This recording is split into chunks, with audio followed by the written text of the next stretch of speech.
Cette vidéo est un complément à la vidéo donnée en lien qui est essayé d'expliquer d'où viennent les formules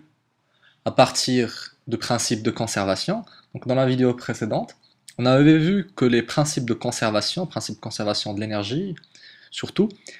peut expliquer la formule de l'énergie cinétique. Et on peut aller encore plus loin comme ça pour cette réponse peut-être simplificatrice, mais qui répond déjà à pourquoi l'énergie cinétique a été prise comme ça, donc expérimentalement le produit de la masse et de la vitesse au carré se conserve, etc.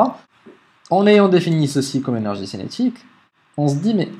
d'où vient l'expression de l'énergie potentielle qui vaut le produit de la masse fois la constante de gravité fois la hauteur? Pareil, si on fait une expérience d'une chute libre et qu'on fasse lâcher une balle avec une vitesse nulle, et si on mesure sa vitesse juste avant d'arriver au sol, on va trouver que l'énergie cinétique qu'elle aura acquérie, donc 1 demi mv final, vaut expérimentalement là encore exactement mgh. Et on peut continuer comme ça. Si on avait par exemple la vidéo du corps qui glisse sur une surface lisse et une surface rugueuse, on avait dit qu'il y aura donc une énergie potentielle initiale, pas d'énergie cinétique parce que le corps n'avait pas de vitesse. Donc cette énergie potentielle initiale va se transformer d'abord en énergie cinétique, en 1 demi V, V carré, donc V de ce point-là, en point 1, point 2, point 3, et que arrivé au point 3 avec une vitesse nulle, cette énergie potentielle qui a d'abord été transformée en énergie cinétique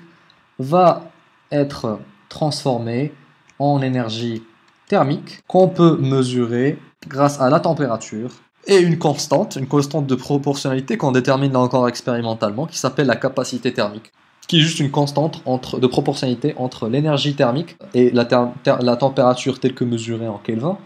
pour chaque matière donnée. Et la seule condition, c'est que l'énergie thermique trouvée à la fin va être égale à l'énergie cinétique du point 2